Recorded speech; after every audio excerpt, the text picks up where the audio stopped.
One of my earliest memories is of swimming in the waters of Grenada, the country of my father's birth. I was just 4 years old, but that memory still runs deep.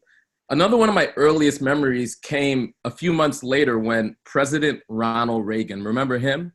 He explained on national television why he was invading Grenada. It was a strange and unsettling experience, not just for 4-year-old me, but for my family. Living in a country that was invading another country, one that my father called home. Hearing arguably the most powerful man in the world suggest this little island country, a place of unique personal safety and kinship, was a threat to me and my neighbors. So I got an early and personal lesson. Who is president matters. Of course, that was not the unanimous view in many organizing and social movement circles, especially the ones I entered as a young man. Some very principled and thoughtful people active in social movements were skeptical that liberation could ever come from electoral politics. There were vigorous debates over whether electoral politics was actually a distraction from building long-term power that could shape our society, or if electoral politics actually was a venue. For me, and a lot of those other folks, the 2016 elections answered that question decisively. All people of conscience must be involved, must organize, because absenteeism is also a political decision and it has just as many consequences. We can't escape the impact of elections, so at the very least, we need a theory about how we engage with them. This could be the most important election of our lifetime. White supremacists, corporations, and unapologetic misogynists have captured the White House. 2 years into the Trump administration, corporate greed has sucked trillions away from ordinary people and redistributed it to the top. Violence against Black, Native, Latinx folks, other people of color, LGBT folks is continuing and it's escalating. The planet itself is melting, it's burning, it's flooding. And so this country is locking children in cages at the border and in our cities. Almost 5 years after uprisings in Baltimore, Charlotte, and Ferguson, we're getting murdered and harassed by police to this day. Reproductive rights are under attack. We're hurtling towards another endless war in the Middle East. And the powers that be seem happy about it. And I don't need to tell you how urgent it is to defeat Trump, or how much we need a mass electoral victory that could deliver change on the scale of the crisis we face. Fortunately, we could do both. In fact, I firmly believe the best way to beat Donald Trump in 2020 is to nominate someone with a bold, transformative vision of real and sustained justice. One where everyone could thrive and seek happiness and derive pleasure from this precious life. No matter what you look like, where you're born, who you love, or how much. And if we could win the presidential election on the basis of a bold vision, we will move that much closer to winning the world we deserve. Now, some people disagree. Some people think that all we need to do is go back to the world just before Trump. That is the world that delivered us Trump. There are people who think the way to defeat Trump is with corporate-friendly centrism. Coincidentally, some of those same people have the biggest media platforms. We know that Wall Street and corporate lobbyists are already picking their favorites. If we, the people, don't speak up and organize ourselves, they'll pick the nominee for us. So here's the bottom line. The Working Families Party is preparing to weigh in on the Democratic primary. In the coming months, we're going to hold an endorsement process where every single person that is part of the WFP will determine the outcome. We are modeling the type of democracy as a party we believe we all deserve. A few weeks ago, we sent out a questionnaire to the candidates, asking them to lay out their visions of their plans. And so right now, I'm about to announce the candidates our national committee has chosen to move to the next stage of the process. So you're hearing it first, and in your heads, do the drum roll. This is breaking news.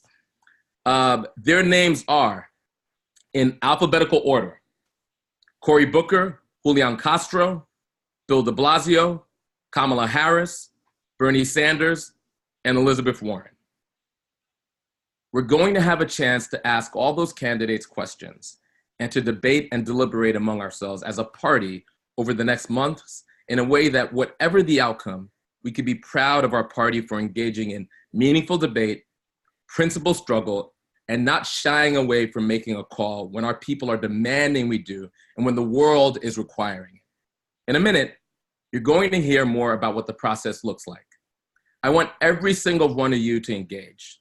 Because if we do this right, I believe the 2020 election will one day be seen as a turning point in history, not because the Democrats tossed Trump and McConnell into the dustbin of history and win state level elections by the barrelful, though we have to do that, but more than that, it's because 2020 can mark the beginning of a durable realignment in US politics, where one day we'll look back and say, that was the beginning of the end of the Republican Party.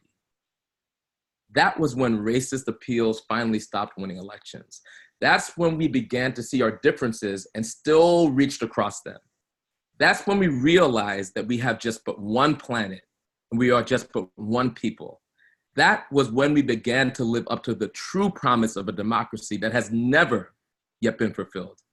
That was when we began to replace the society we were born into with one that we could be truly proud to have created for the next generation.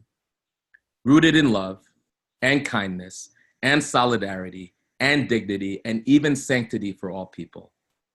That's the goal, not to win an election, but to build a society that works for the many and not the privileged few, and to build the multiracial, working class, and poor base of everyday people to do it. I can't wait to roll up my sleeves and begin that work with you.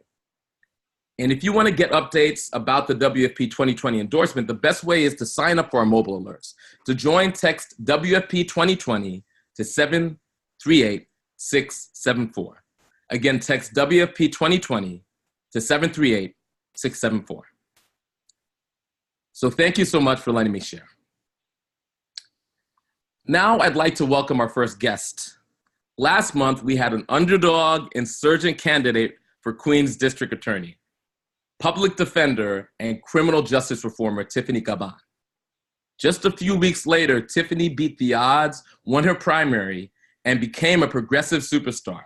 Tiffany, congratulations on your historic run. It's a thrill to have you back with us. Thank you so much. And, hey, y'all, and thanks for having me back, Maurice. So, Maurice, can you hear me okay? Just want to make sure my mic is working. Beautiful. Okay. Well, again, my name is Tiffany Caban, and I have to tell you, last Tuesday was one of the most amazing nights for this movement, I think. I found myself standing on stage with over 1,000 supporters as we declared victory in the Democratic primary for Queens District Attorney. And there's still a few thousand absentee ballots left to count, but we are so confident that if they're counted fairly, our victory is going to hold. And I was invited to be a guest on the WFP Assembly last month, and a month ago, many people thought that our victory was impossible. But the progressive organizations, the grassroots supporters, and certainly my close friends by my side, we knew it was possible. And it was definitely a powerful thing that the Working Families Party believed in this campaign from the start.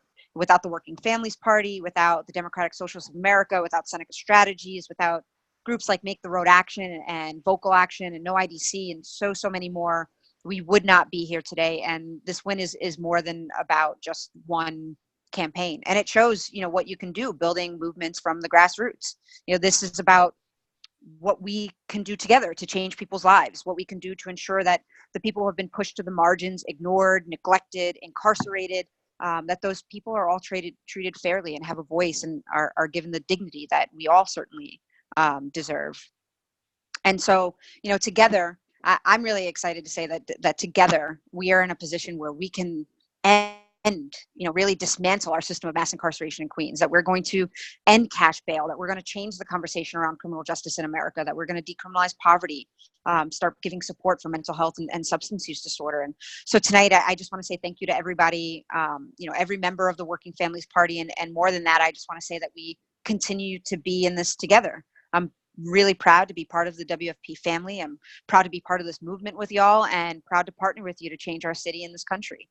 So, when Maurice asked me last month to come back on if I won, I wasn't sure what would happen, but certainly y'all meant it, and here we are. So I'm ready to continue the work, and thank you. Wonderful.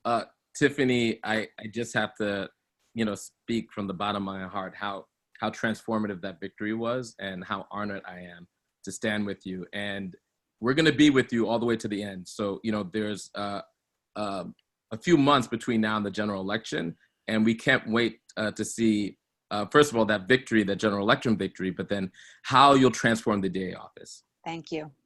Thank you. Now I'm honored to introduce Ana Maria Archila, one of the nation's most powerful voices for the rights of immigrants, people of color, and all working people, and also someone I call a friend and comrade.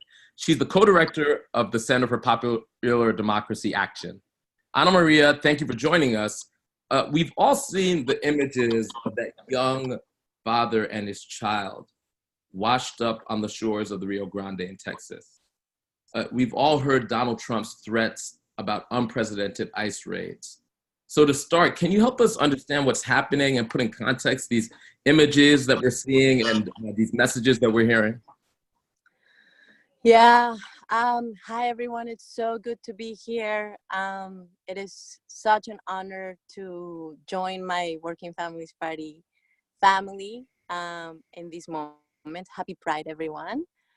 It's also a great honor to join with Tiffany, the person who represents the place where I live and whose campaign brought together incredible energy and a sense of hope and possibility for like thousands of people and many immigrants who live in Queens, the county with the highest population of immigrants in this country.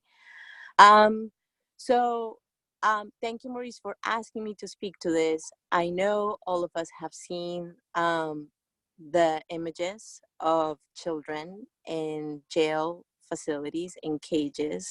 We have seen the articles about children being denied soap and toothbrushes, living in crowded, unsafe conditions, separated from their families, subject to cruel treatment that will inevitably lead to trauma for a long part of their life. We have heard the stories of people dying in custody, some of them children. And we have seen the images of a father and his daughter washing up on the shores of the Rio Grande River. I wish I could tell you that this is new or that it can be resolved easily. The fact is that we got here after decades and decades of Republican cruelty and Democrat complacency. And the end, when Trump took office, he was handed an immigration enforcement apparatus of ICE and Border Patrol that was greatly expanded under Obama, and that was cruel. And he brought that level of cruelty to new levels, new heights. So it will take all of us staying in this fight for a long time to not only close the detention camps or stop the separation of families at the border, but fundamentally transform the ways in which our country treats people who come to our shores in search of refuge, in search of community, in search of opportunity, in search of family. The conditions that we're seeing today in the detention camps are not an accident. They are the byproduct of an intentional strategy by the Trump administration to terrorize immigrant communities and criminalize immigration. And he has, from the first day in office, been carrying out a pretty systematic plan, very much in the line of a white nationalist political program, that to remove protections from immigrants. So we remember the Muslim ban on basically day 5 of his administration. We remember the efforts to roll back DACA. We remember the efforts to erase the temporary protected status program, then followed by the criminalization of border crossing, which then was the thing that enabled him to separate families at the border. And then followed by attempts and threats to inflict kind of massive terror through raids in the interior, and a political effort to make sure that immigrants who are still here and who are part of our communities are not counted, are essentially removed from the population of our country, so that the Republicans can have political gain. So I will start, I lay it out this way because the outrage that we are seeing, both the outrage that we saw last summer during the crisis of family separation at the border and the outrage that we're seeing today about children in detention, is absolutely right. And we need to listen to that voice inside that says, I cannot believe that we are doing this, and actually engage in a permanent fight. We have in our hands a fight that is both a moral fight, it is a narrative fight, and it is a political fight. So the crisis of children in detention camps is fundamentally the result of both an increase in waves of migration coming from Central America, not just of individual adults, but of entire families, people who are fleeing the worst kinds of violence in countries that are supposedly at peace, that don't have declared war. And we are seeing Border Patrol, which is ill-equipped, which was designed to essentially catch people at the border within 100 miles of the border and quickly detain them and deport them, catch adults, is now detaining and incarcerating families in volumes that it is not prepared to do. So right now, today, Border Patrol, people who are essentially police officers of the border, with military weapons, are housing in their facilities 2,000 children. They have the Border Patrol infrastructure is set up to house about 6,000 adults. They're not set up to house children. They're supposed to release children within 72 hours. Children are staying in these facilities overcrowded, without blankets, without toothbrushes, with children, taking care of children. They're staying in there for weeks.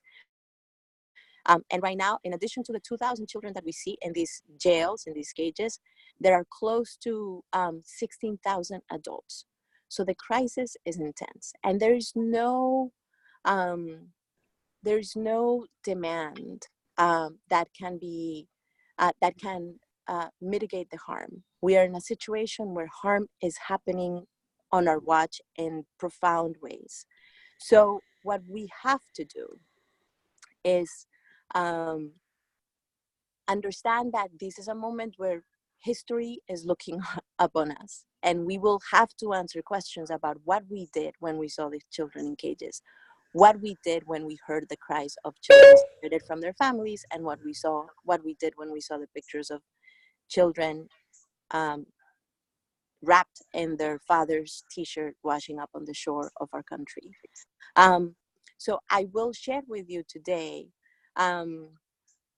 that the thing that gives me hope is that people have in fact turned out to fight. That when children were being separated from their families, thousands and thousands and thousands of people who believe that we ought to welcome people who seek refuge, and we ought to respect everyone's human rights. Thousands of people showed up to march. Thousands of people showed up to DC and participated in actions of civil disobedience. Thousands of people donated. Thousands of people listened to the voice inside that said, I must do something. But I want to perhaps talk a little bit about both the necessity for us to engage in a moral fight and to use our bodies to stand with others, to show up in public ways, to display with public displays of outrage, but also to drive that energy to push and make demands of those who have power. Members of Congress seem to be split in their analysis of the crisis. The Republicans, and in some ways Pelosi and kind of the centrist Democrats, believe that the crisis is a resource problem, that if they give Trump and ICE and Border Patrol and and DHS more money, that they will be able to resolve this crisis.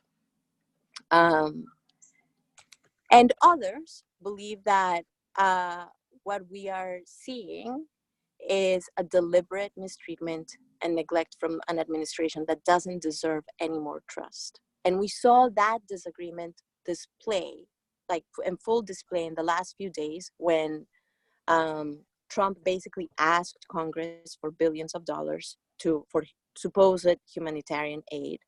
And the Republicans in the Senate granted billions without any kind of curtails around how that money should be used. The Democrats had a pretty vigorous debate to make a proposal, but at the end of the day, Nancy Pelosi essentially agreed with the Senate bill, and several members of Congress who are progressive and are on our side and want to draw a much more like clear moral line voted against that. So Alexandra Ocasio-Cortez, Ilhan Omar, and close to 100 others voted with us. So this disagreement is is in full display. We have to, in this moment, help establish a very clear moral line, because we did not get here just with Trump. We got here with the Republicans, law and order politics, and the complacency of Democrats. So in these moments, we have to push Democrats to make sure that they are able to hold a more clear moral line. And we have to engage in actions that create momentum towards a bigger and more vigorous demonstration by the public. So people, I will kind of walk you through several kind of opportunities for action. But let me stop there and see if, Maurice, you have other questions before I move people into actions. Yeah, no, actually, you're right on target, Ana Maria, and thank you so much for sharing in this rare moment of very, very urgent moral action. So I was just going to wrap up this portion of the conversation by asking you, what is it that everybody on the line could do right now in order to show real solidarity and to support folks that are on the front lines in this battle? Okay. So the thing that's amazing is that lots of people are taking action. The thing that I want people to remember is that these will demand all of us staying for the long haul. But I'm going to give you a couple of pointers for actions that you can take in the next few weeks. So first, on Tuesday, Move On, United We Dream, Families Belong Together, and others are organizing actions targeting members of Congress. We want to, because members of Congress are going to be back home because of the July 4th weekend, we want to show up to their offices and make fundamentally do actions that pressure them with lift three demands: close the camps, not $1 for family detentions and deportations. So do not give Trump any more money for more cruelty, and bear witness and reunite families. So that's one, that's on Tuesday, July 2nd. You can go to Move On's website and it's the first thing on their website. You can find actions near you. You can organize actions. Now, on July 12th, there is a whole kind of broad and growing coalition of organizations and activists, people who are organizing resistance groups that are staging actions that are trying to draw a very clear moral line. So if you go to the website lightsforliberty.org, lightsforliberty.org, on July 12th, you will find a list of actions across the country. We want to be doing actions in front of ICE facilities, so detention centers. You will find a link to a detention center near you where you can participate in a vigil. It's going to be a night of vigils everywhere. And you can organize your own as well. Vigils in front of detention facilities, vigils in front of federal offices, and other places of gathering. And finally, we are in the context of an election. The Democrats have for a long time essentially been promoting a framework of immigration reform that says, well, we have to, in order to legalize some people, we have to militarize the border and expand detentions and deportations. That's what, when they say comprehensive immigration reform, that's what they mean. Some legalization in exchange for more enforcement, more separations, more detentions, more deportations. That has not worked in our favor. Essentially, we have only gotten the detentions, deportations, and militarization, and not the legalization. So we want Democrats to stop saying that. Stop saying comprehensive immigration reform. Say they will use their power to welcome immigrants into this country, to respect people's human rights, to end the cruel enforcement of immigration law. My organization, the Center for Popular Democracy, just published a framework for a new vision of immigration that we want Democrats to be speaking about. You can visit the website of United We Dream, unitedwedream.org, and find that framework. You can sign the pledge to express your support for that framework. And over the next over the season of election, we have to do everything that we can to make Democrats lift up a vision that is an inclusive society, that stands in clear contrast with Trump's white nationalist, exclusionary vision of our country. We have to force them to speak about a vision that actually respects the dignity of human life, that respects the value of people and families and communities. So that's a lot. I know as an organizer, you're usually supposed to give people one thing. I honestly, in this moment, I can't tell you with a straight face that there is one thing. There are many things that we have to do. Put our bodies on the line in front of ICE facilities. Push Democrats and members of Congress. Push those who are running for president. Those three things we have to do. We have to do them all at once. We have to do them for a long time. Thank you, Ana Maria. Thank you so much for sharing with us. And I think we need to throw out the organizer manuals and just dig deep in our hearts and our souls in order to lean into the risk in order to find a new type of sort of solidarity and take some really decisive direct action against what's happening on the border and everywhere else. So thank you so much. I want to pivot, although after hearing what Ana Maria was saying and just the weight of it, I just want to say a few other things about what we're doing. So we're in this process of this presidential primary, and we just announced the candidates that we're going to be holding under scrutiny. And I saw in the chat box, people said that, we were separating families before Trump. That's 100% right. The policies that got us here are policies under Democrats and Republicans. This is why the Working Families Party is choosing to form this intervention, because we feel that if we don't, on behalf of everyday people, organized capital, both in Republican and Democratic parties, will choose the candidate that is most palatable to them. People who think that going back to the Obama years is somehow a corrective, when we know that under the Obama years, everyday people were feeling intense pain. Black people were still getting shot in the streets. Families were still getting separated. And so what we're attempting to do, with the best of our abilities, is to create a movement that could push us forward, not back. And that's what this call is about. So the WFP is constantly growing. We're in new states, new cities, and new communities. On each of these calls, we like to feature a new member of the WFP. Alexis recently joined Working Families Party after meeting our amazing team in Oregon at a victory party. Alexis recently moved to Portland from Eugene, Oregon, where she was active on the campus with the Black Student Task Force at the University of Oregon. Alexis? Hi, everyone. I'm calling in from Portland, and a little bit about myself. Like you said, I My activism started in Oregon, in college at the University of Oregon, and it was there that I actually experienced my first experience with blatant racism on campus. And after hearing that other Black students had similar experiences, I realized that I either needed to get involved or I even thought about transferring. But I chose to stay, and I fought to make the university a safer space for Black students.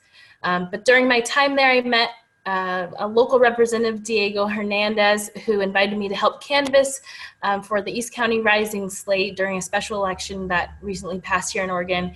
And the slate of candidates caught my attention because they look like me. They're Black and brown candidates who were reflective of the community that they were seeking to serve, and they also shared the same values that I had. And it was at the Results Watch party that I met Adam Bristow at the WFP, and I later joined the party as I got to learn more about what the organization is doing nationally, and I heard about the work that was done in the past for the community that I live in. But ultimately, I decided to become a member of the party because I knew that I could trust that the campaigns that I support at the national level, like climate change and healthcare and justice and for racial inequality, were supported by the party. But Working Families Party is also so in touch with the issues that are happening in my area and has folks on the ground addressing the needs in my neighborhood. So I'm glad I had a chance to speak with you all, and I hope that you join me as members of the party, remembering that it's our movement together. Thank you, Alexis. Yeah. So there you have it. From the presidency to local office, we're fighting for an America for the many, not just for the fortunate few. Right-wing politicians try to divide us, but the truth is, whether you're Black, brown, white, Native, or Asian, most of us want the same thing: a nation where we can thrive, not just survive, where we can leave a better world for the next generation, and where all of us are in control of our lives, not just a wealthy few. And there's no one coming to save us but us. The corporations and billionaires that fund the right won't want us to succeed. And to be clear, the centers of power in the Democratic Party don't want us to succeed either. In fact, many of those individuals have the most to lose if we're victorious. At the WFP, we depend on each other. We depend on your smarts, your creativity, your time, your money, and we're building a party deeply accountable and co-owned by its members. And that's why I'm going to remind you to sign up as a WFP member. If you've never officially joined and paid dues, it's very, very simple. You could just text. So I'm asking everybody that is not on their cell phone right now, just take your cell phone out and in the text box, text the number 738-674 and text the word member. So text the word member to the number 738-674. It'll take you directly to a page where you can sign up with your dues. Or if you're on your computer right now, you could just click the link that's posted in the chat on the right side, and you'll get your WFP membership card in about a week. Again, just text member to 738-674. If you're on your computer, click the link on the chat box, and you could just follow that link. Somebody just put the link in there if you can. And then you get your membership card in the mail once you become a member. Now, if you're joining right now, it'd be great for you to say so in the chat window, if you have the chat window, and let people know that you joined. If you're already a member, but you want to bump up from $5 to $10 a month or $10 to $15, please shout out too. Again, we're a grassroots organization that is fueled by the volunteer efforts, the brilliance, all the capacities, as well as the small monthly donations of our members. So we really, really true. Great. So, okay, I want to get back to our presidential endorsement process. So I want to dig into the nuts and bolts of it all. This is a huge decision, and our staff have been working hard on making this endorsement process fair and inclusive. This is our chance to make an impact on the 2020 elections, and Rebecca Lynch and Dylan Easterday are going to talk about how we'll do it. Go ahead, Rebecca. Hi, thank you so much, Maurice. So as Maurice talked about at the top of the call, over the next few months, we'll be organizing, deliberating, and choosing who will be the WFP 2020 candidate for president in the Democratic primary. First, I want to just start by shouting out my comrade Nidalini Stamp. I think a lot of folks on the call probably know Nalini, but she has been just our fearless leader, leading the staff team at WFP, which designed a presidential endorsement process and engagement plan that's going to be driven by all of us on this call. First, just another reminder that if you want to be engaged and plugged in, you can text WFP 2020 to 738-674. That's WFP 2020 to get updates on how to stay involved with the endorsement process. So I'm just going to walk us through the steps of what this is going to look like. And the first step is something Maurice has already mentioned, but it bears repeating: the candidates. So this month we released a candidate questionnaire and notified all the presidential campaigns. Working Families Party leadership reviewed the questionnaires that were returned, as well as the records and positions of the candidates. Based on that review, 6 candidates are invited to seek our endorsement and make their case to WFP members. Again, in alphabetical order, they are Cory Booker, Julian Castro, Bill de Blasio, Kamala Harris, Bernie Sanders, and Elizabeth Warren. The second step is deliberation and debate. So these are the candidates seeking our endorsement, but before we vote, we want to make sure that we have the space to wrestle with the issues, vet them, deliberate, hear from the candidates themselves. These 6 candidates will have the chance to make their case directly to us, to WFP supporters. We'll set up live stream interviews with each of the candidates where they will answer questions from WFP supporters about their vision, values, and plans. We're all a community, so before we vote and decide, we want to not only hear from the candidates, but from each other. That's why we'll host a live stream people's debate where WFP supporters will act as surrogates for their candidates, vigorously debate, and make their case.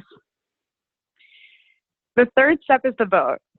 Following the interviews and debate, we'll move on to making our decision.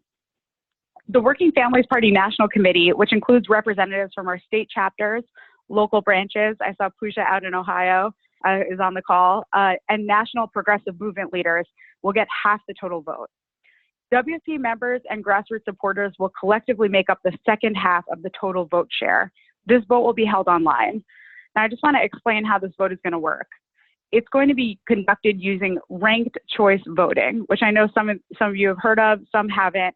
Here's how it works in a nutshell. Everyone who votes will rank their candidate preferences from 1st through 6th. If no one gets more than 50% of the first choice votes, the bottom ranked candidate is eliminated, and their votes are reallocated to those voters' second choice. This process continues until one candidate crosses the 50% threshold and wins. The final step is to endorse. Whoever wins earns a stamp of approval from one of the leading and most effective progressive political organizations in the country. They'll get the benefit of campaign muscle in key primary states and an army of passionate volunteers ready to oust Donald Trump and build an America that works for the many, not the few. Again, if you want to stay up to date, you can text WFP 2020 to 738-674 to get updates or get involved with the WFP presidential endorsement. Right to Dylan. Thanks so much, Rebecca. This is really exciting. So one of the things that I appreciate most about the Working Families Party is that WFP members get to really weigh in and deliberate on some of the most important decisions that we make. I think that it is especially exciting to participate together on something as consequential as this election. I know for myself, it may be the most important election of my lifetime. It feels that way now. And I think that this process is the exact right way for us to prepare for the electoral road ahead. What I mean by that is that this election requires all of us to be more than just voters. We have to be participants. Voting out a sitting president is no easy matter, as we all know. And we need to remember that our power is not in the plutocracy, but in mass movement. And that our goal is not to just remove what we abhor, but to elect a progressive champion that will enact real and lasting change.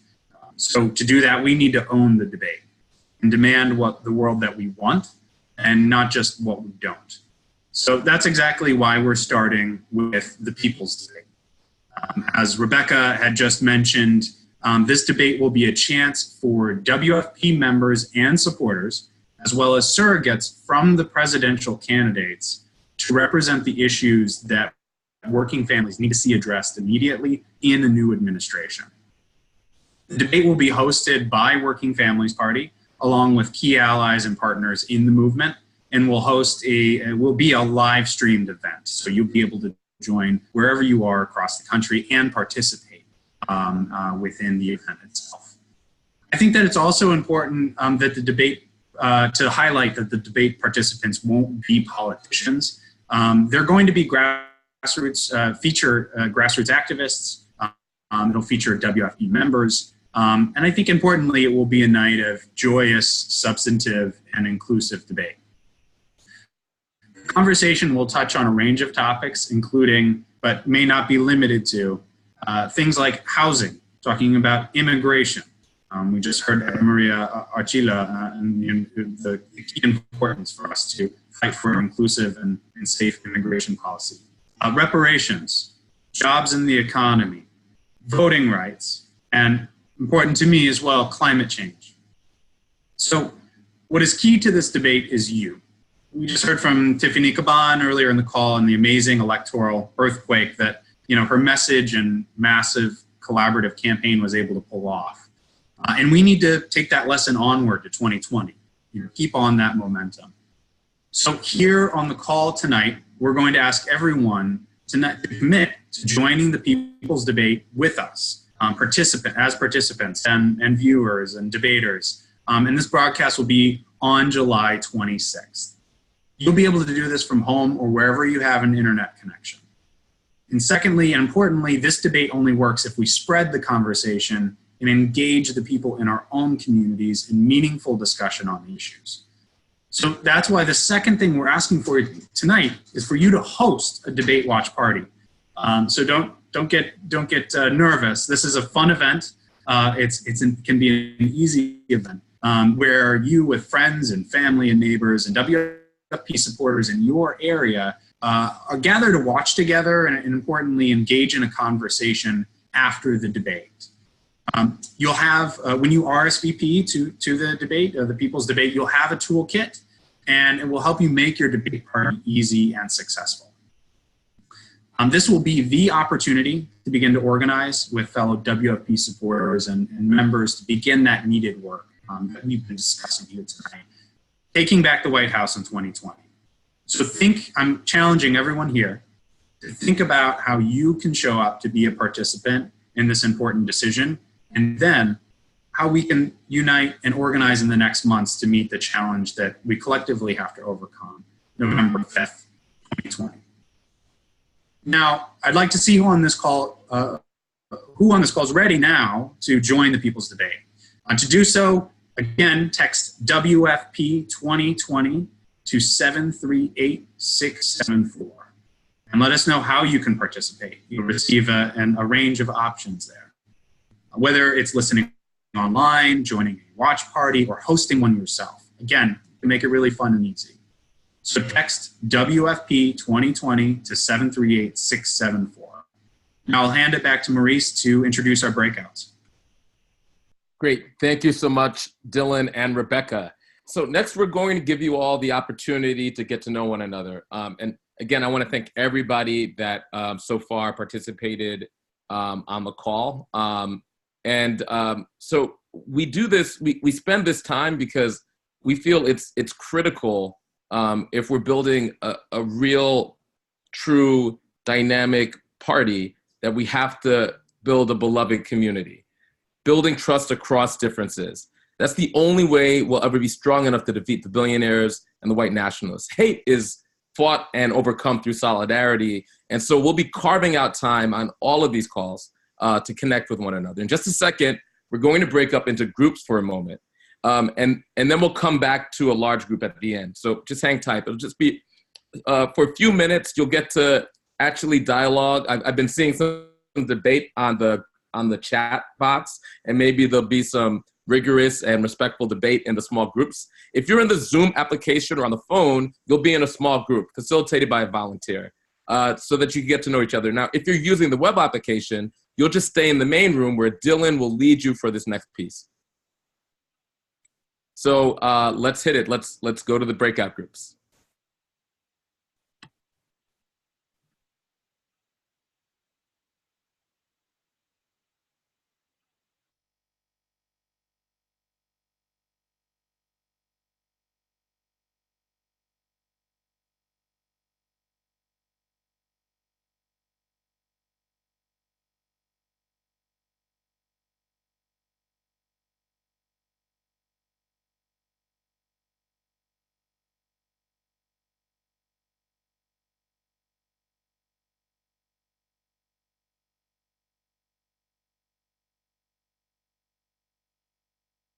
Hello, everyone.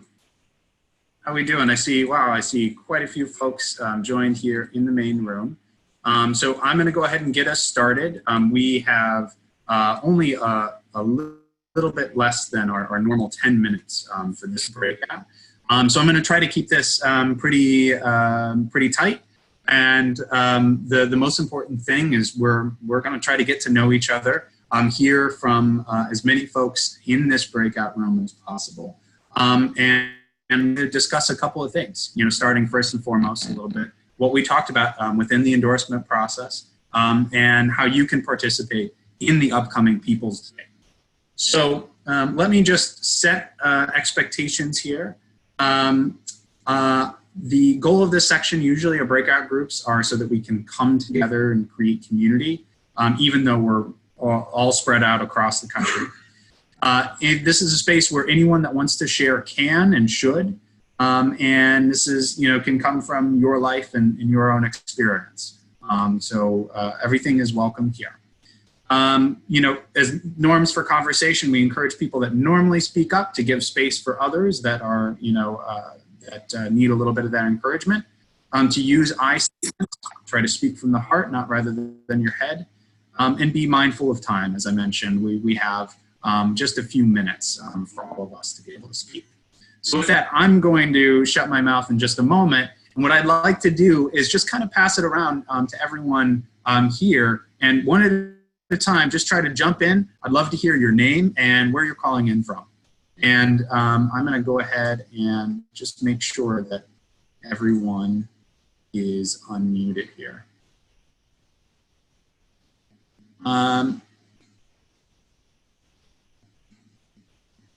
I'm sorry, excuse me, just one moment. Can you hear me? Begged from his father. All right, everyone is unmuted. So please just jump in real quick. Borrow from Russians. Yeah, can anybody hear me, or what do you want me to do? Yeah, we can hear you. We can hear you. Okay. And, well, let me, I'm taking. Guy doesn't pay his contractors. Okay, well, my name is Robert, and I'm taking a break from work right now. So. Henderson doesn't pay. Yeah. Okay, great. Thank you. Okay. Hey, as a contractor come in, the contracts for say. Okay, who would like to just say your name, where you're calling in from?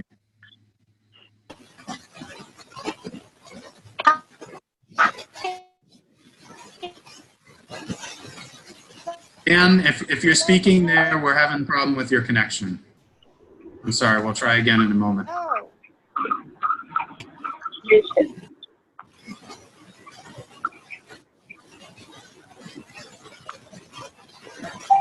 Okay, just jump right in. Well, it seems like we're having some technical difficulties with this part, but why don't I go ahead and why don't we just move on to the next part here. I'm going to go ahead and mute.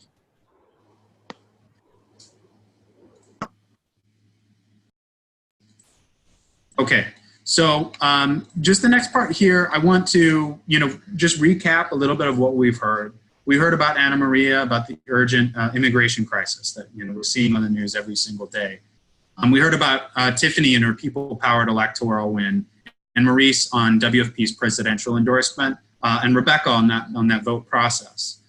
So, to recap, there are lots of ways for all of us to take collective action and keep the momentum and elect a progressive champion to the White House, but it's really going to take us. So, for myself, I plan on joining and actually hosting a people's debate, party, because this is really personal to me. Being able to make sure that issues like a higher minimum wage, really addressing the climate crisis in substantial ways is personal for me, and I think it's incredibly important. And that's why I think it's best that real people are representing these real issues. So again, I'm just going to ask everyone in this breakout a reminder that you can join and get more information about joining the People's Debate or hosting a debate party by texting WFP 2020 to 738-674. Now I just want to open it up for just a couple of minutes here and have folks jump in. I'm going to allow you to unmute yourself here. I'm going to unmute everyone in a moment. And when we hear from folks, will you join the People's Debate or host a debate party? And secondly, I'd love to hear what is the one question that you want every candidate that we're moving on to the next process, you want every candidate to answer during this process. Hey, Dylan. I'm Robert from the Bronx.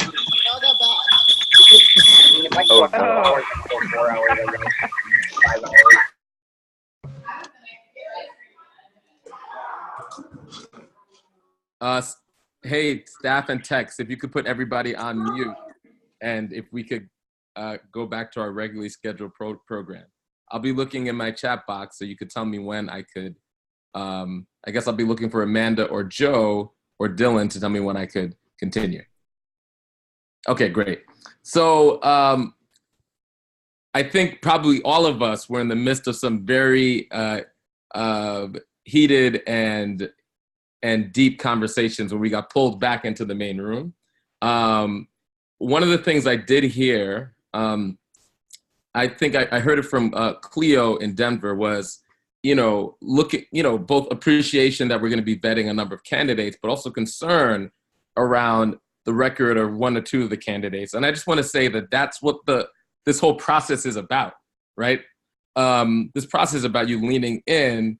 And if there's a candidate that is your top or your top two, and you want to make sure that they go through, this is your opportunity to engage in that debate. And if there's candidates that are in your bottom two, candidates you feel will take us in the wrong direction, who you feel that we as a community, as a party, shouldn't back, and would be making a tragic political era, it's up to you to engage in that conversation within our party's process. We wanted to create an environment that was truly democratic, where you truly had the power to sway other folks in the party around your concerns and around your issues. And I heard some really substantive things come up.